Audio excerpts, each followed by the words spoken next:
cambios sociales que estamos viviendo. Los cambios sociales cada vez son más cortos. De hecho, hasta hace 30 años atrás se consideraba que una generación pasaba cada 40 años y hoy es cada 6, ¿no? Muchas cosas han ido cambiando. Algunas cosas cambian tan rápido que asustan, ¿no? El viernes estaba en el grupo Crecer en la iglesia y uno de los jóvenes me preguntaba cómo hacían los mensajes. Y yo hago los mensajes como se hacían hace 30 años atrás, todavía con libros, con lectura. Y dice, pastor, usted tiene que usar la inteligencia artificial GPT. Y digo, no, estamos mal, hermano, digo, no es por ahí. Puede ser una buena herramienta, pero no es lo que vamos a... Pero es un mundo bastante convulsionado. Pero este mundo del libro de los Hechos no es un mundo diferente, ¿no? En realidad no es un mundo diferente.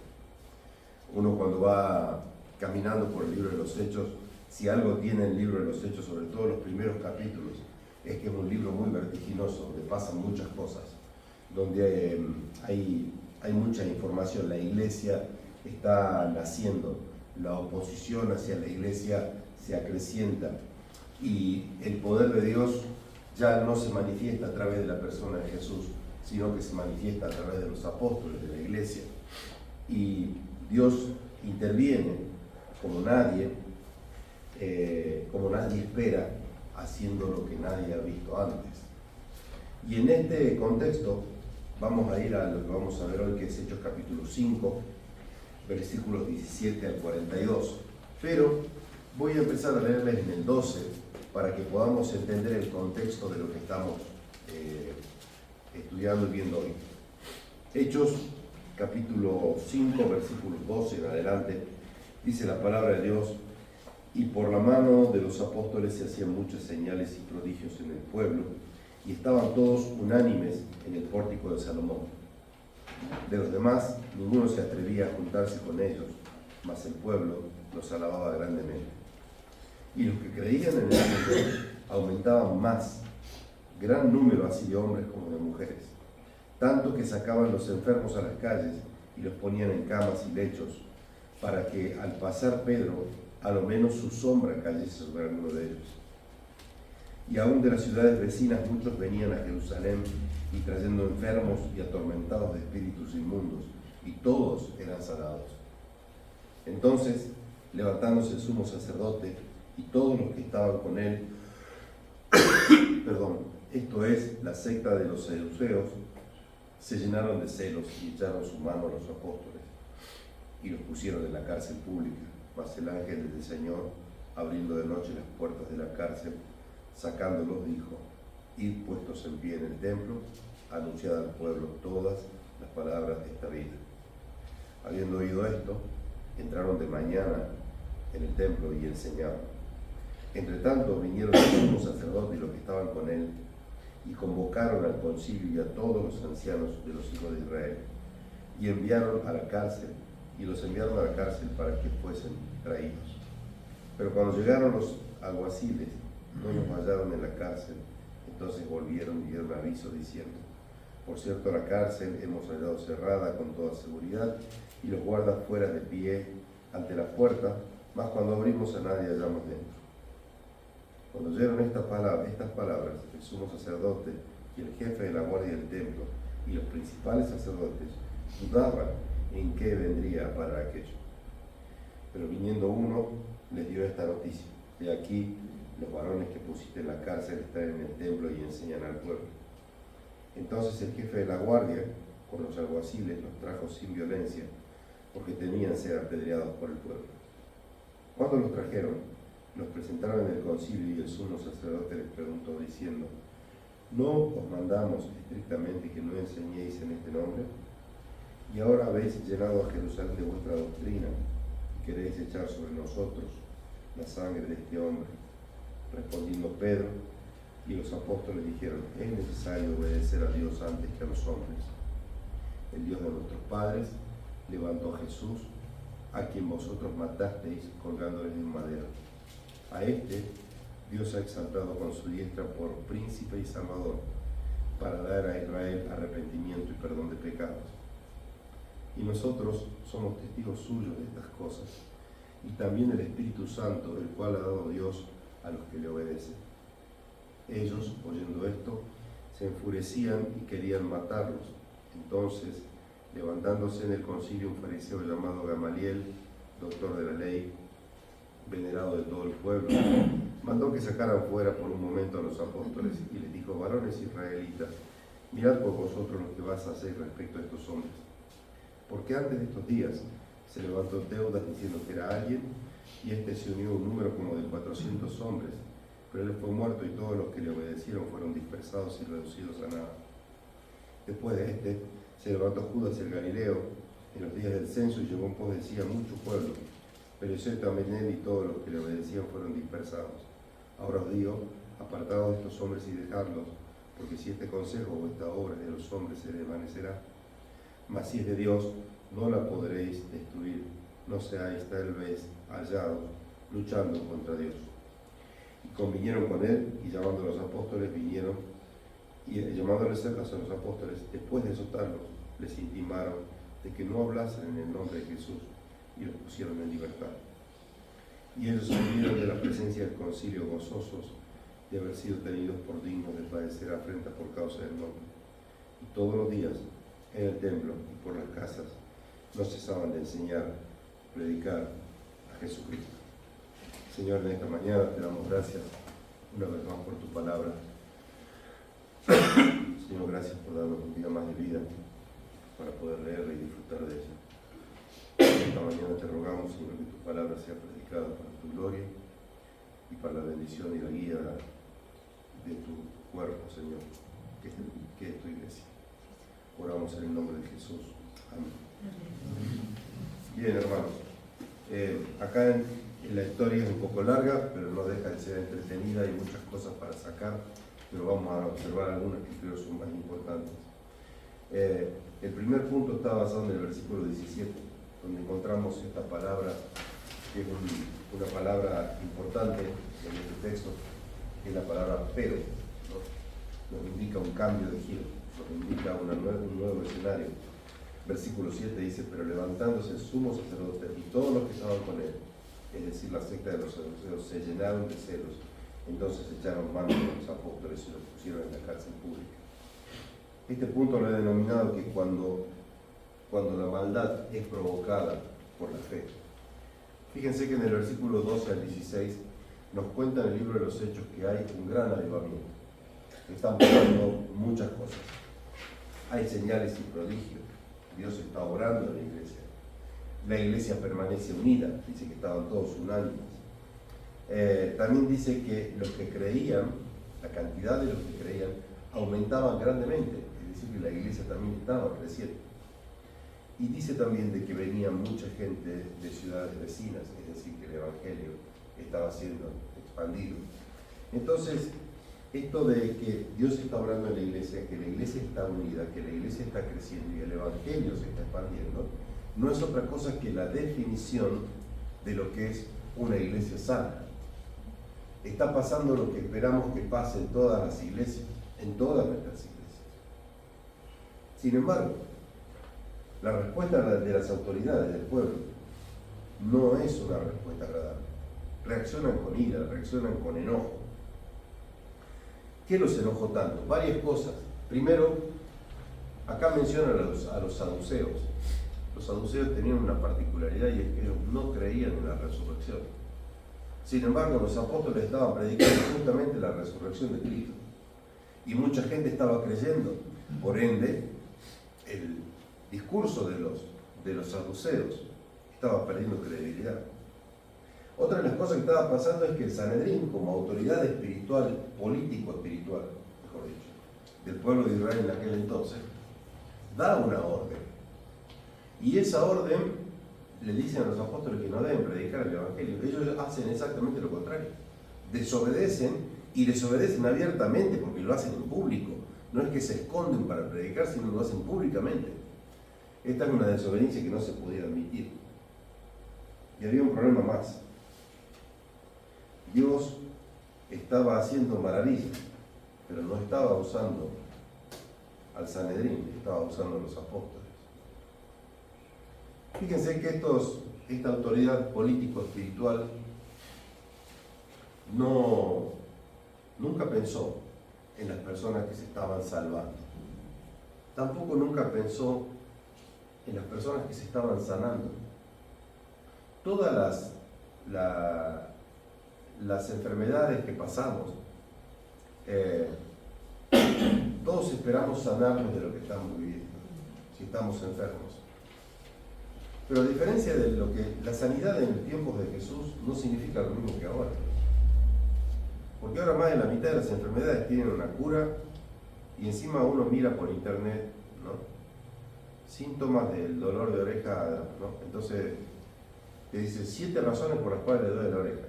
Y uno deduce por qué te duele la oreja vos y va y compra el medicamento y se medica solo. Ya está, ¿no? Acá estamos en una época donde, ¿se acuerdan esta historia de la mujer con la pérdida, con el flujo de sangre? Dice que había gastado todo su dinero para tratar de curarse. La medicina no era algo alcanzable, la sanidad era algo extremadamente sobrenatural. En aquel entonces quizás entre un 60 y un 70% de la población existente era analfabeta. Por ende, no había acceso de parte de las personas comunes a las escrituras. Y cuando la verdad escasea, el ocultismo aumenta.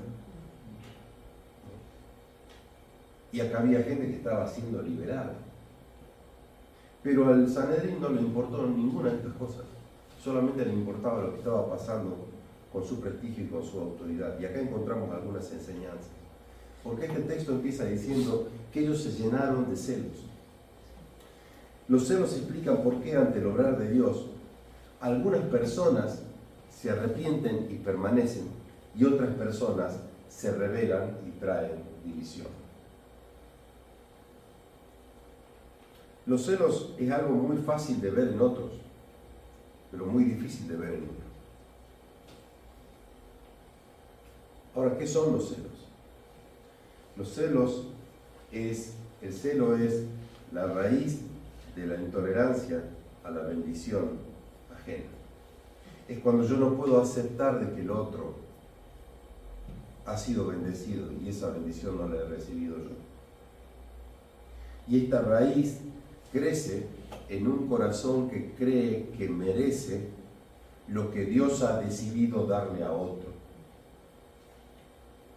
Crece en un corazón que cree que merece lo que Dios ha decidido darle a otro. Por eso es que el Sanedrín está tan enojado, porque el problema no era lo que estaba pasando. El problema no era lo que Dios estaba haciendo, el problema era que no lo estaba haciendo a través de ellos. Y nosotros acá tenemos un privilegio, hermanos, porque esto que estamos viviendo acá de la iglesia primitiva, que estamos viendo, es algo que en su soberanía Dios ha decidido que sea su iglesia quien lo haga.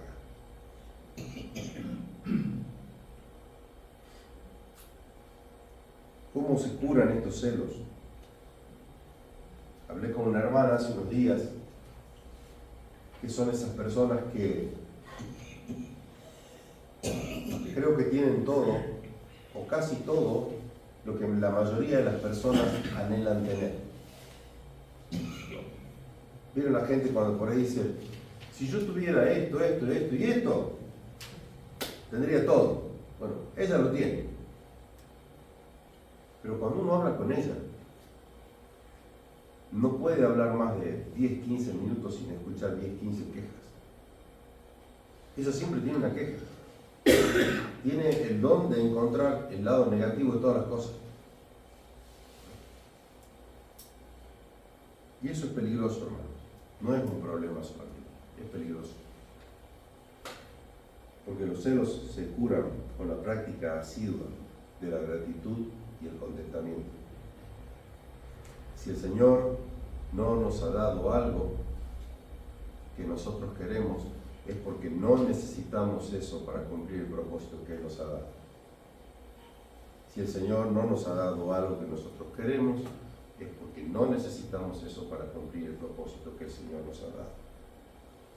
Es cierto cuando el Señor habla a sus discípulos y dice, Algún padre, si su hijo le pidiera un huevo, le daría una serpiente. El Señor no nos va a dar una serpiente. Nunca. Nunca nos va a dar algo que no tenga que ver con su propósito. También es importante entender, hermanos, que por esta razón es que nunca vamos a encontrar un hermano que tenga una actitud divisiva y rebelde y a la vez sea agradecido. Son cosas incompatibles. Hay que entender también de que nosotros como iglesia tenemos un rol no solamente importante, sino que es único. Hay cosas que Dios ha decidido que sean roles particulares y propios y únicos de la iglesia.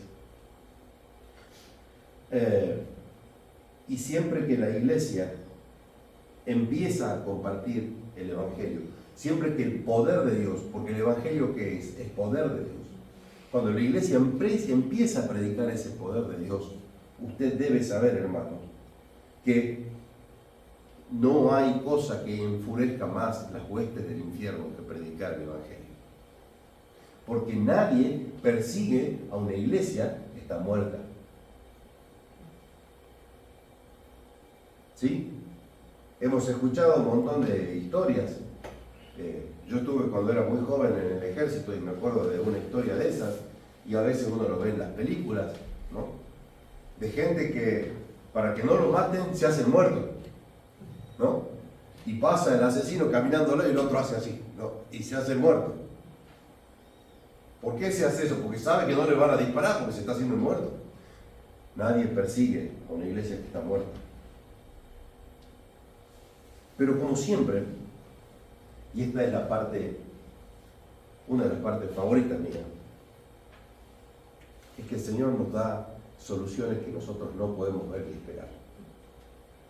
Versículo 19, durante la noche, un ángel del Señor abrió las puertas de la cárcel y sacándolos les dijo: vayan, presentes en el templo, hablen al pueblo todos los mensajes de esta vida. Este avivamiento que estamos viendo acá, en el capítulo 5, el que leímos del 12 al 16, no es otra cosa que una respuesta de la oración de la iglesia en el capítulo anterior, en el capítulo 4. En el capítulo 4, del 29 al 30, la iglesia dice: y ahora, Señor, mira sus amenazas y concede a tus siervos que con todo de nuevo hablen tu palabra, mientras extiendes tu mano para que se hagan sanidades, señales y prodigios mediante el santo nombre de tu Hijo Jesús. Es una oración maravillosa. Es una oración maravillosa porque la iglesia en ningún momento está pidiendo acá: Señor, protégenos de los ataques. No. En el medio de los ataques le dice: Señor, mira, ellos nos están atacando, pero te pedimos que a nosotros vos nos des el denuedo. El denuedo es la capacidad, la habilidad de predicar, la valentía de predicar el Evangelio. No piden por ellos, piden por el Evangelio. Ahora, esta oración es maravillosa, pero hay un detalle. Ya dijimos de que lo que estamos viendo en el capítulo 5 es algo que es resultado de la oración del capítulo 4. Pero, si se fijan en esta oración, en ningún momento dice: y Señor, cuando los apóstoles vayan presos por segunda vez, te pedimos que vos mandes un ángel que los saque. ¿Eso está en la oración? Acá hay un principio muy importante, hermanos. Recién el hermano hablaba sobre la soberanía de Dios. Una de las formas en que se manifiesta la soberanía de Dios es que Dios siempre se anticipa porque todo lo sabe. Siempre se anticipa porque todo lo sabe. En ese momento, como les dije, cuando está tan convulsionado el ambiente, los apóstoles ya esta es la segunda vez que van presos en 2 capítulos. Están yendo presos una vez cada capítulo. Sin embargo, en el medio de esto, imagínense, pónganse un momento en el lugar de los apóstoles. Ustedes están acá en el centro de Carlos Páez, están predicando, el Señor está haciendo un montón de milagros. Aparece la policía, los mete presos. Los metieron presos y después un ángel viene, los busca, los saca, los manda a la plaza de vuelta. Ustedes vuelven de vuelta a la plaza.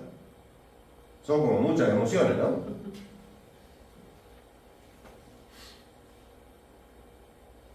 en medio de todo eso, ni los apóstoles eran conscientes de lo que lo que estaba ocurriendo es que la iglesia estaba naciendo, pero Dios ya lo sabía.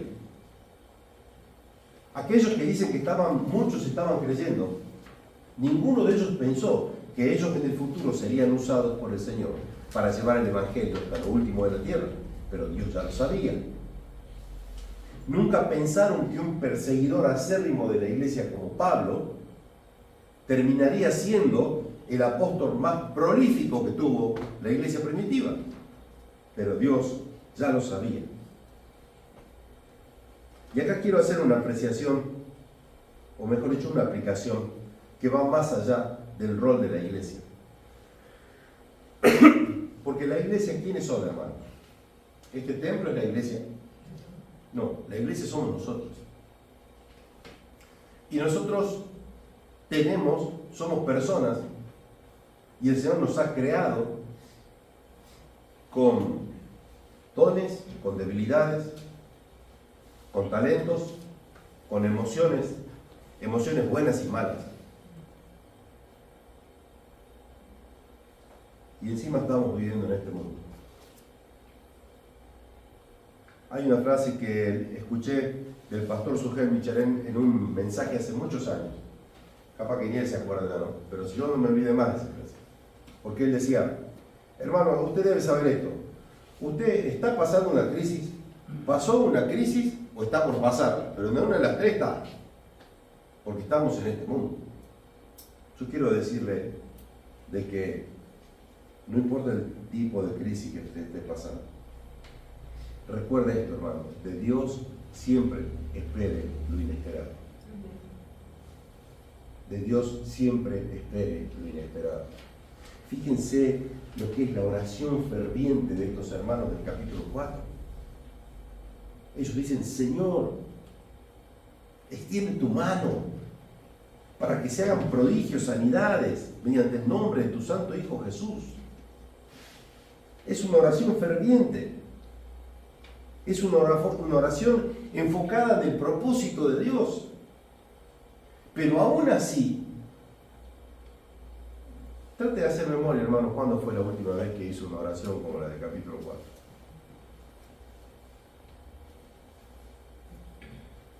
Aún así, a pesar de que esta es una oración modelo para la iglesia, el Señor hizo más. El Señor hizo más.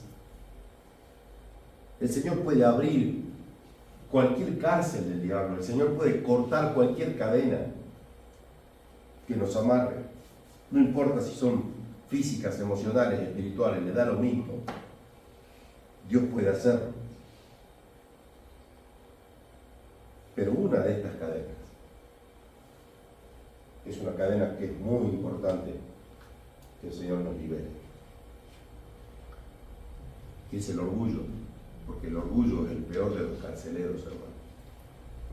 Es el peor de los carceleros, porque el orgullo es el combustible que hace funcionar el temor al hombre. El orgullo es el combustible que hace funcionar el temor al hombre. El temor al hombre es el mayor impedimento para predicar el Evangelio. Debemos ser honestos, hermanos. Nosotros no predicamos el Evangelio porque tenemos más temor al enojo de las personas cuando obedecemos a Dios al predicar que al enojo de Dios cuando desobedecemos el no predicar.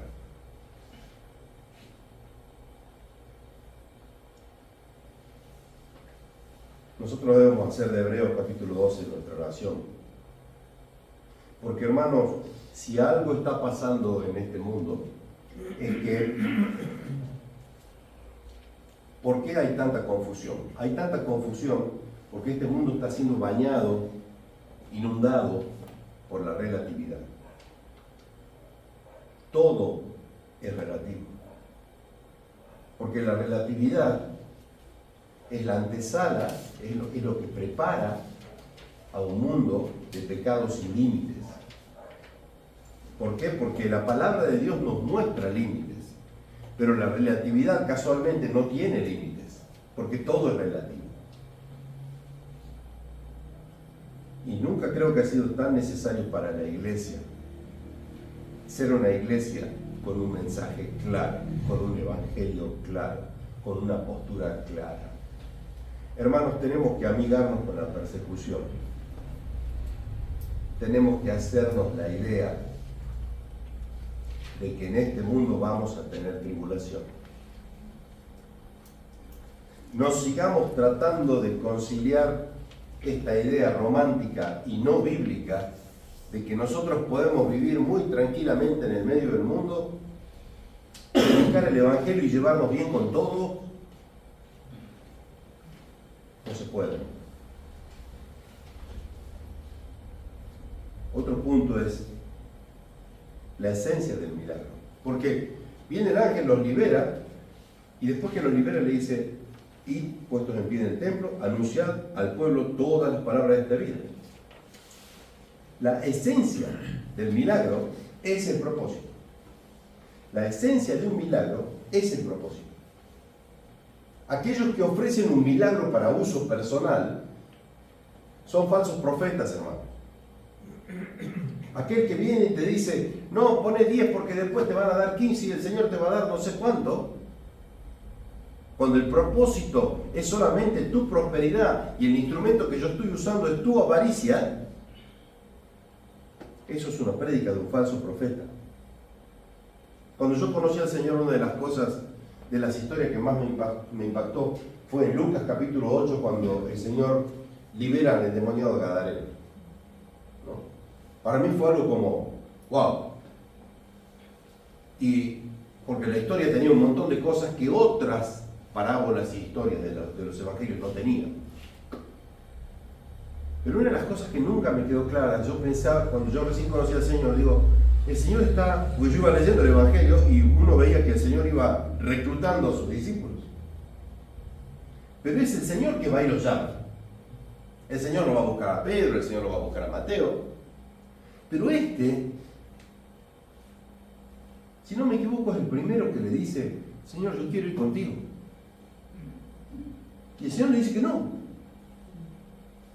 Y uno piensa: Señor, tenía uno que quiere ir con vos y vos le decís que no. Pero el Señor le dice: vuélvete a tu casa y cuenta cuán grandes cosas ha hecho Dios contigo. Y él se fue publicando por toda la ciudad cuán grandes cosas había hecho Jesús con él.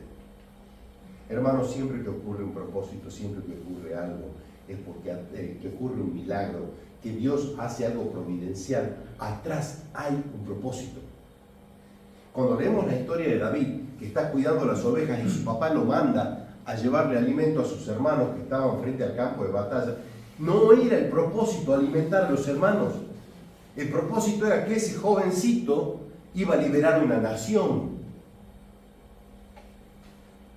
Cuando Pedro está en su barca y el Señor sube y le dice: arroja las redes, y las redes se rompen de tantos peces, el propósito no era que el Señor le diga: viste qué bueno que soy para pescar. No, el Señor le estaba diciendo: ahora vos vas a ser un pescador de hombres. Los apóstoles eran encarcelados, son encarcelados y luego liberados, pero ese no es el propósito. El propósito es lo que le dice el ángel, es que anuncien al pueblo todas las palabras de esta vida. No le está diciendo: muchachos, los estoy sacando de la cárcel, ¿saben qué? Vayan a casa, péguense un baño, coman algo, descansen. No. Le está diciendo: de acá se me van al pórtico de Salomón y predican las palabras de esta vida. Ese es el propósito, esa es la urgencia del evangelio.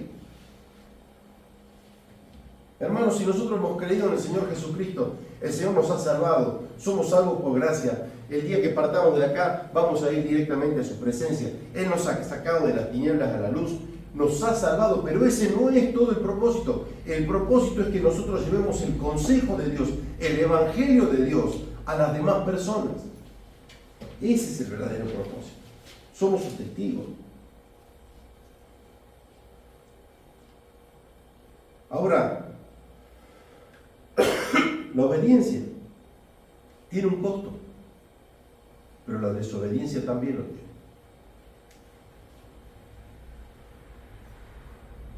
Entonces, usted estará pensando: bueno, entonces significa que el Señor siempre nos va a librar milagrosamente. No.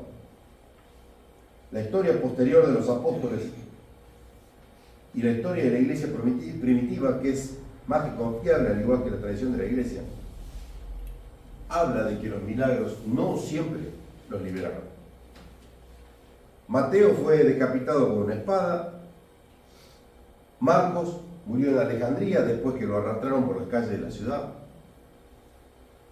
Juan tuvo una muerte natural, sin embargo intentaron derribarlo de repente. Pedro ya sabemos que fue crucificado cabeza abajo. Andrés fue crucificado y predicó el evangelio a sus verdugos hasta que murió. Pablo fue decapitado en Roma. Si algo nos enseña esto, hermano, es que pueden detener a un siervo de Dios, pero no pueden detener la palabra de Dios. Todos estos que acabo de mencionar y hay muchos más, cada uno de ellos cumplieron su propósito para que nosotros hoy conozcamos el Evangelio. ¿Se entiende? Pero ellos no fueron liberados por un milagro, pero cumplieron su propósito. Entonces los siervos de Dios van cambiando, se van muriendo, pero la palabra de Dios no se detiene. Todos conocemos el texto de Juan 16:33, donde dice el Señor: estas cosas os he hablado para que en mí, ¿qué dice? Para que en mí tengáis paz. En el mundo tendréis tribulación, pero confiad, yo he vencido al mundo.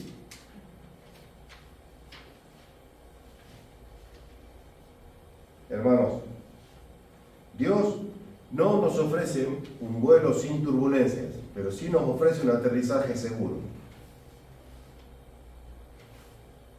Dios no nos ofrece un vuelo sin turbulencias, pero sí nos ofrece un aterrizaje seguro. Nosotros, nuestro destino final es la eternidad en su presencia por siempre, disfrutando de su santidad. Ese es nuestro destino final. Pero en el viaje va a haber tribulación, va a haber turbulencias. Versículos 20 y 21 dice: id puestos de pie en el templo, anunciad al pueblo todas las palabras de esta vida. Habiendo oído esto, al amanecer entraron en el templo y enseñaban. Como les dije, ya era la segunda vez que ellos iban presos, ¿no? Es como que entran y salen. Y cuando nosotros pasamos por situaciones como estas, es lógico que surjan algunos pensamientos. ¿Cuáles serían algunos de esos pensamientos? Ellos podrían haber pensado: bueno, mira, si fuimos al pórtico de Salomón y predicamos el Evangelio, y ya fuimos dos veces nos metieron presos, no estaría bueno que vayamos de vuelta. Busquemos otro lugar que no estemos tan expuestos. Otro podría haber dicho: bueno, pero ¿qué te parece si buscamos un lugar más tranquilo? O esperemos unos días que las cosas se calmen. Pero los apóstoles, si algo hicieron, es obedecer lo que el Señor les estaba pidiendo que hicieran. Y fueron liberados esa noche, y al otro día a la mañana ya estaban predicando otra vez.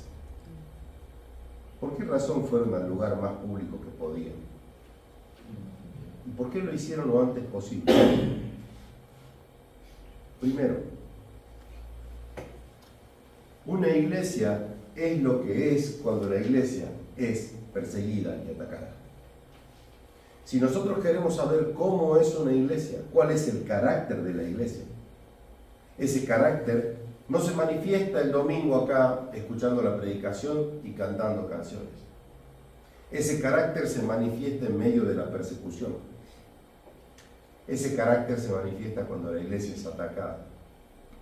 Es igual que nuestro carácter, en definitiva es el mismo, porque nosotros somos la iglesia, cada uno de nosotros. Cuando nosotros tomamos la decisión de no predicar el Evangelio para que las personas sigan aceptándonos, eso habla de mi carácter. Una iglesia va a ser tan fuerte como lo es el carácter de sus miembros.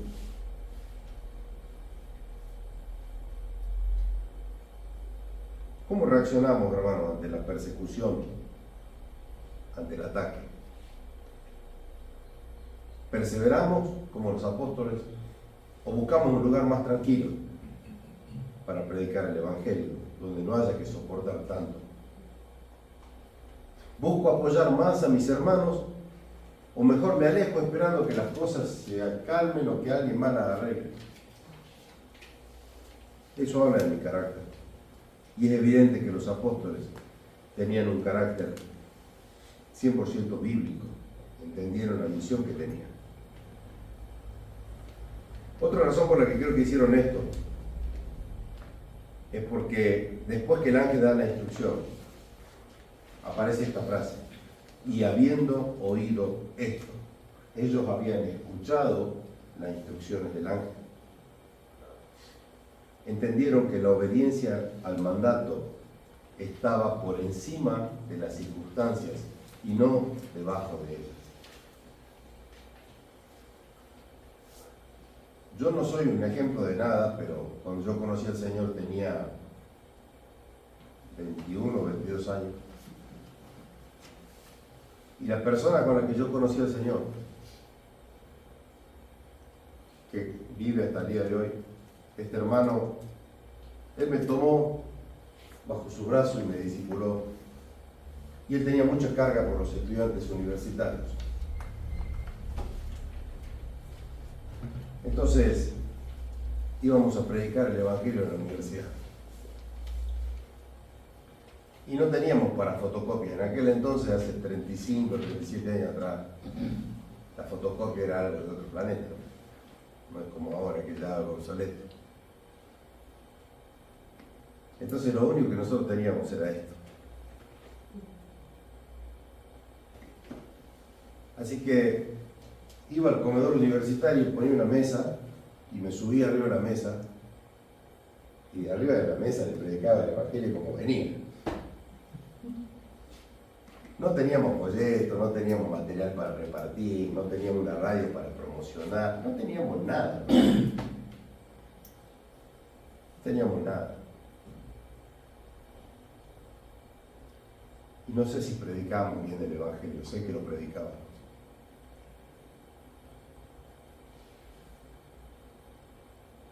Cuando nosotros escuchamos la palabra de Dios, o mejor dicho, cuando los apóstoles la escucharon, ellos entendieron el concepto de 2 de Timoteo 4. Predica a tiempo y fuera de tiempo. El mandato de Dios no está bajo las circunstancias, está por encima de las circunstancias. No importa si no tenemos el mejor folleto, no tenemos la cantidad de Biblias que tenemos. Yo creo, hermanos, que no tengo pelo porque se me salen los pelos cada vez que escucho a alguien que me dice: no, nosotros somos una iglesia chica, no evangelizamos porque imagínate, si viene un montón de gente, ¿quién los va a discipular?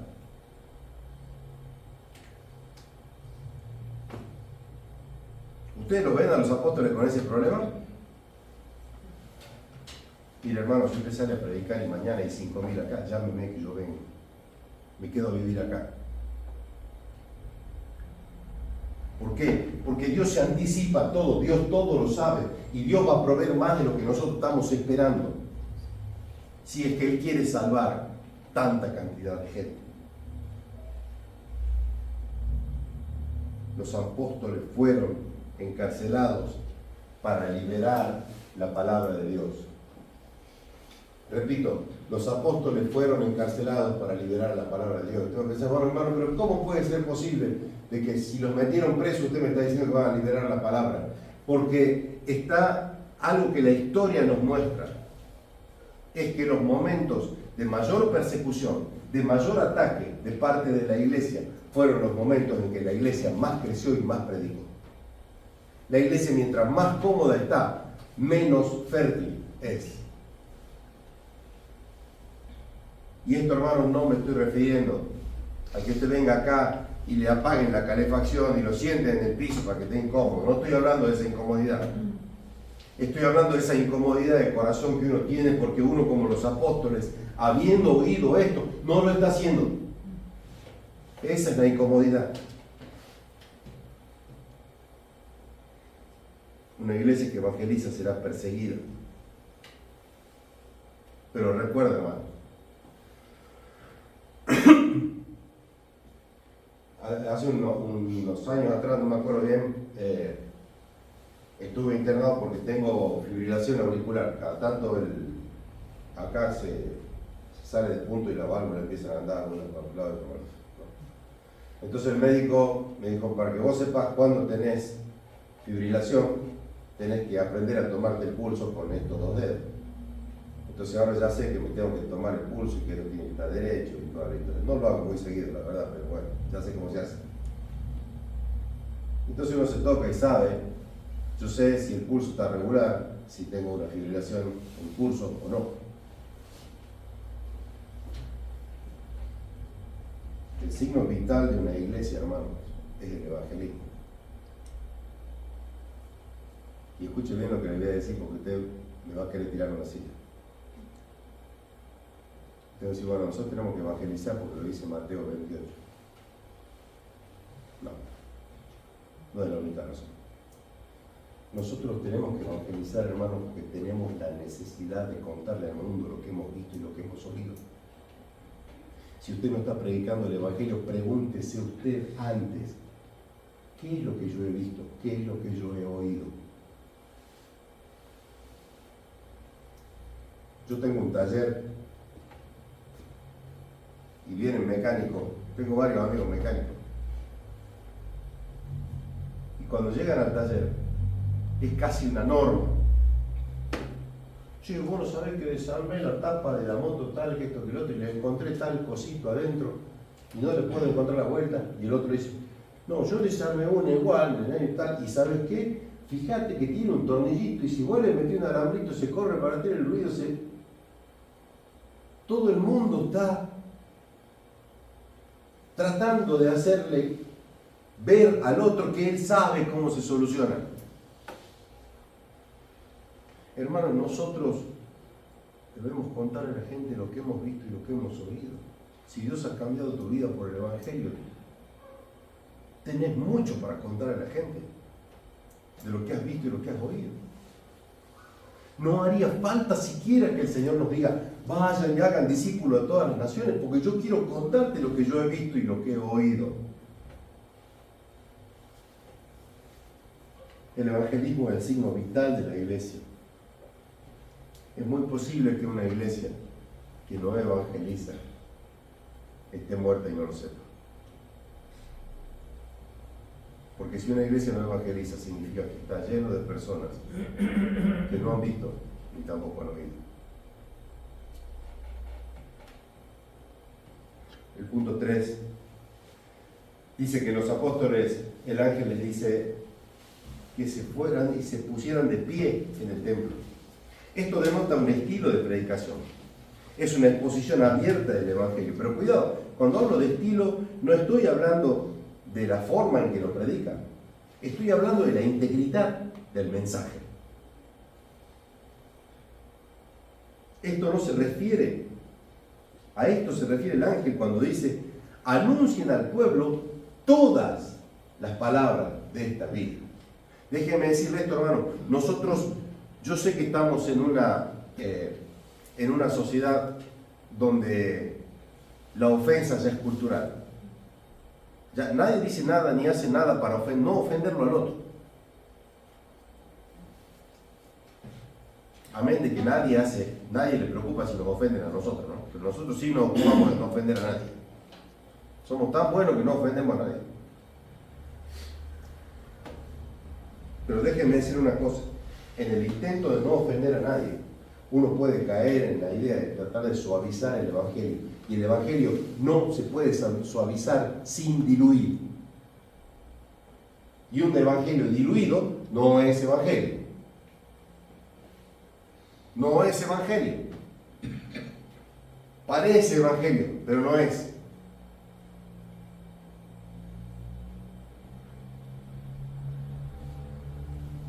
Hace unos días volví del taller en mi casa y como buen gordo, viste, vos ves algo dulce y venís al taller y tenés hambre, algo querés morfar.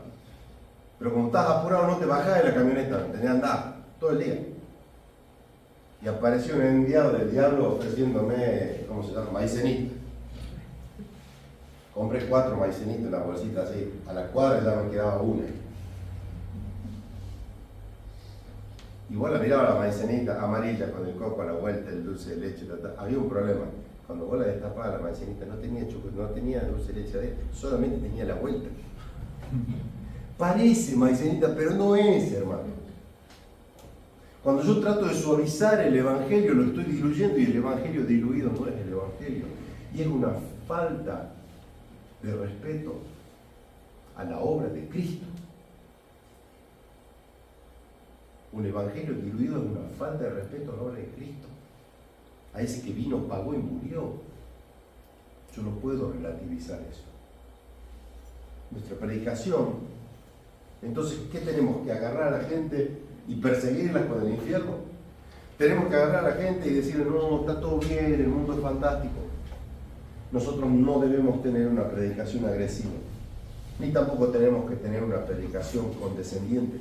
Nosotros debemos tener una predicación bíblica. Solamente eso. Pero como dijimos al principio,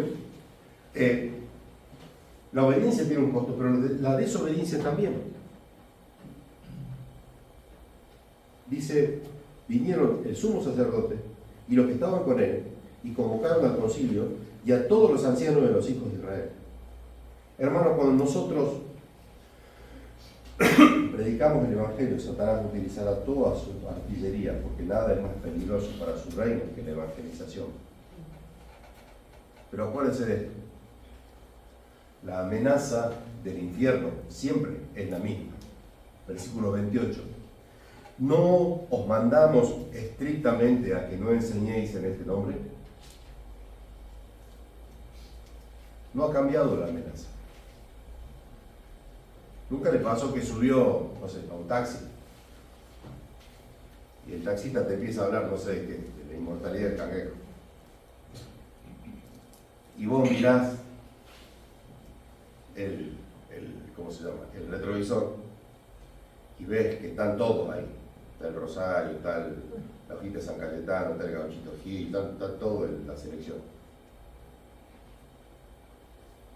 Y uno piensa, y aparte nunca he encontrado un tachero alegre, ¿viste? Que el tachero es triste por definición, que él siempre te va a contar todo lo malo que está pasando.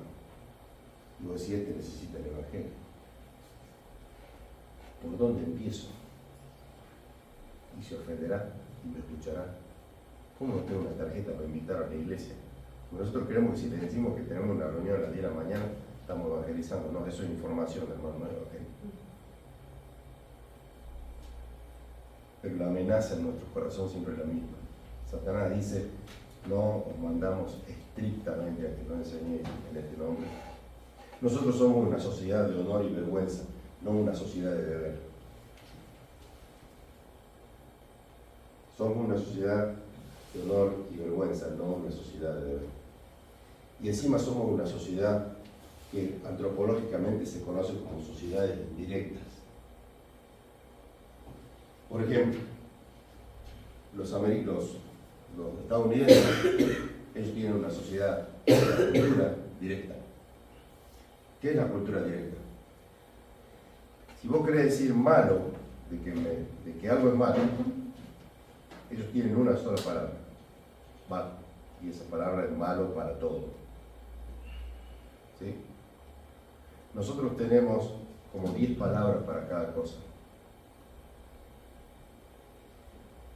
Cuando alguien de una cultura directa te quiere decir algo, te lo dice directamente y ya está. Y nosotros damos vuelta como perro para echarlo.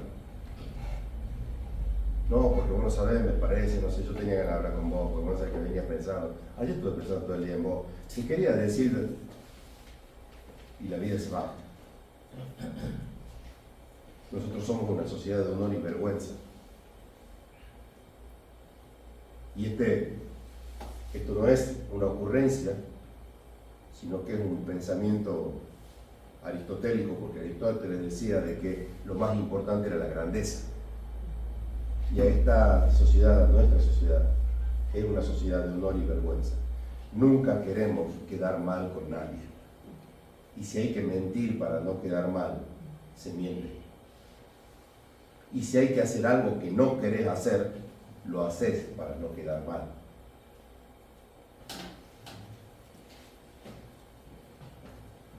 Cedemos a esta amenaza, hermano, de no predicar el Evangelio cuando ocultamos nuestras convicciones para no ser rechazados. Y déjeme decirle algo, cuando usted oculta su fe, no es que no está haciendo nada. Cuando usted oculta su fe, está haciendo lo que Satanás dice que hay que hacer. Acuérdense que en términos prácticos, la desobediencia no existe. Nosotros siempre obedecemos. Lo que pasa es que a veces obedecemos lo bueno y otras veces lo malo. Cuando yo no estoy predicando el Evangelio, estoy obedeciendo a este mandato del versículo 28. No os mandamos estrictamente que no enseñéis en este nombre. Era tan importante este punto, hermanos, que recordemos que la cruz era un símbolo de vergüenza. Pero el que en esa cruz fue crucificado para mi salvación. El que fue crucificado es aquel que es digno de todo el honor, toda la gloria, toda la alabanza. Es aquel que pagó para quitarnos la vergüenza a nosotros. No podemos avergonzarnos del que nos quitó la vergüenza, hermanos. No podemos avergonzarnos del que nos quitó la vergüenza. Encontramos en los evangelios parábolas, ilustraciones que el Señor hace, pero cuando se trata de esto, el Señor dice en Marcos 8:38, porque el que se avergonzare de mí y de mis palabras en esta generación perversa y adúltera, el Hijo del Hombre se avergonzará también de él cuando venga en la gloria de su Padre con los santos ángeles. Ese es el costo de la desobediencia.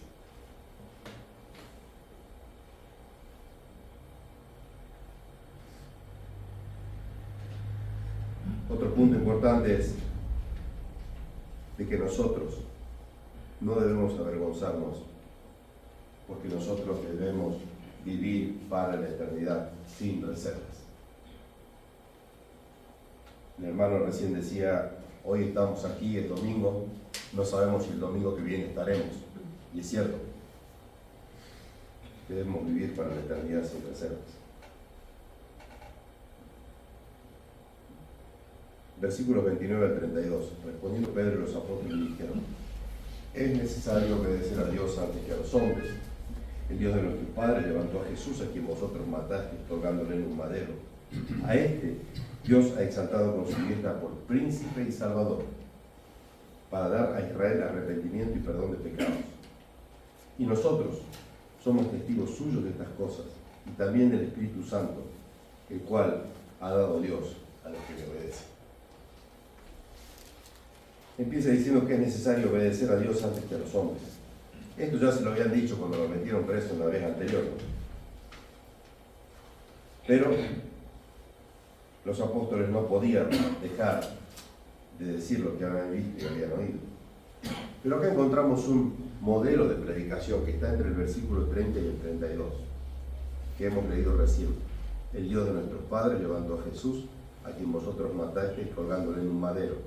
A este Dios ha exaltado con su diestra por príncipe y salvador, para dar a Israel arrepentimiento y perdón de pecados. Y nosotros somos testigos suyos de estas cosas, y también del Espíritu Santo, el cual ha dado Dios a los que le obedecen.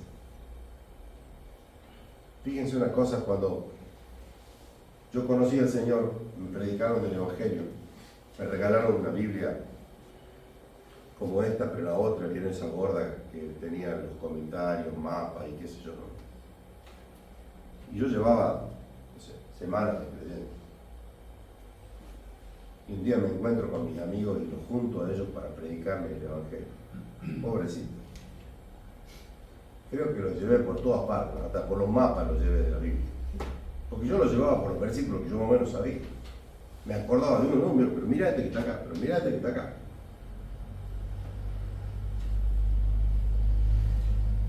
Creo que los terminé cansando de tanto llevarlo por la Biblia. Pero los apóstoles acá solo necesitaron 40 palabras. 40 palabras para predicar un evangelio. Para predicar el evangelio a todo el concilio. Estos textos, este versículo del 30 al 32, es una explicación de 40 palabras de la predicación del evangelio. No hace falta que nos pongamos a pensar cuántas palabras decimos nosotros por día, ¿no? Solamente con 40 podemos predicar el evangelio. A mi humilde entender, estos versículos contienen todo lo que el evangelismo bíblico debe contener. Jesús vino al mundo, murió voluntariamente en la cruz, resucitó para darnos arrepentimiento y perdón de pecados. Nosotros somos sus testigos y Dios dará su espíritu a aquellos que creen en él. No nos olvidemos, hermanos, que el poder del evangelismo está en la centralidad de la palabra de Dios. Es la palabra de Dios la que tiene el poder. Romanos 10:17 dice así que por la fe es por el oír, y el oír por la palabra de Dios. Por último, para terminar, la obediencia produce obediencia. Al igual que la predicación de los apóstoles, nuestra predicación va a recibir respuestas muy variadas. Va a haber gente como los fariseos que se van a enfurecer y quizás hasta nos van a querer hacer daño. También va a haber otros que van a responder al Evangelio de una manera especulativa, como es el caso de Gamaliel. Esa gente que te escucha, sí, está bueno, está interesante, pero no toman ese paso para llegar al Señor. Veremos qué pasa. Pero también habrá muchos que creerán. Ahora, fíjense que, volviendo a lo que hablamos de lo que es el mundo en que nosotros vivimos, hoy en día a nuestros jóvenes les toca un mundo difícil de vivir. Pero si algo uno puede observar, es de que, vieron que, capaz que me pasa a mí nomás, pero tengo otros viejos amigos míos que son muy buenos. Vieron que cuando uno se va haciendo viejo va perdiendo se te va bajando el nivel de tolerancia, ¿no? Es como que te va haciendo más viejo, ¿viste? Como que tenés menos pulga, ¿no? Los jóvenes hoy tienen una muy, pero muy baja tolerancia a la frustración. Cuando uno les pide que hagan algo que nuestros padres ni siquiera te lo pedían, tu papá te miraba y yo sabía lo que tenía que hacer. Hoy te dicen, no, haz eso en un viaje. O te encontrás con jóvenes y te dicen, no, mire pastor, estoy con este problema. ¿Y qué estás haciendo? No, ya probé todo. Y cuando le preguntas qué es todo, probó una, dos cosas, no probó todo. Nosotros con el evangelismo podemos caer en lo mismo, ¿no? Bueno, nosotros le hablamos a la gente, pero la gente no quiere venir a la iglesia. La gente no se quiere convertir. La gente no quiere escuchar el evangelio. Solamente por la misericordia, con M grande, por la misericordia y soberanía del Señor. Yo llevo un poco más de 35 años en el ministerio. No sé cuántas veces predico el evangelio. Pero creo que si tuviera que hacer un porcentaje, 5, 6% de la gente que escuchó el Evangelio perseveró en los caminos del Señor. Y creo que más o menos debe ser la historia de casi todos. Pero nosotros no podemos frustrarnos porque nosotros no podemos dejar de decir lo que hemos visto y oído. Nosotros no podemos avergonzarnos del que nos quitó la vergüenza, hermanos. No podemos escondernos del que nos dio la salvación.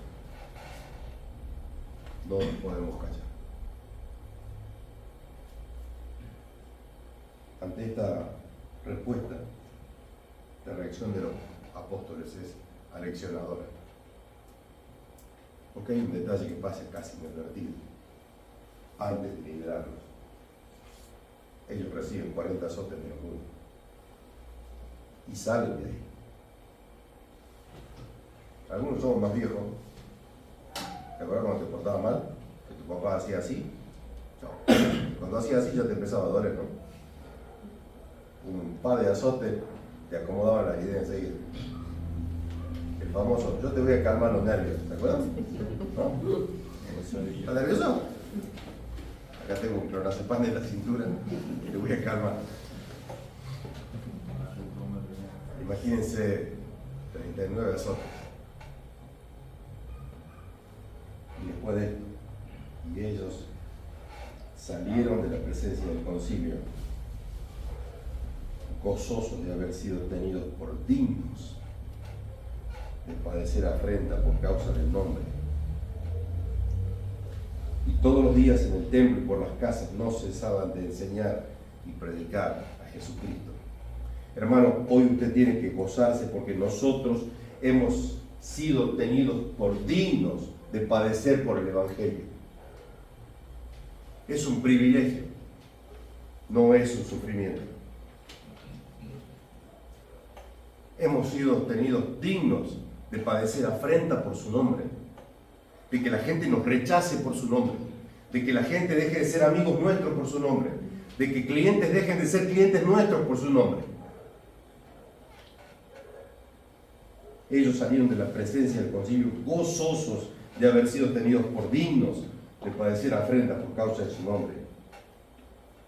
Y no solamente se quedaron contentos con esto, sino que dice, y todos los días en el templo y por las casas no cesaban de enseñar y predicar a Jesucristo.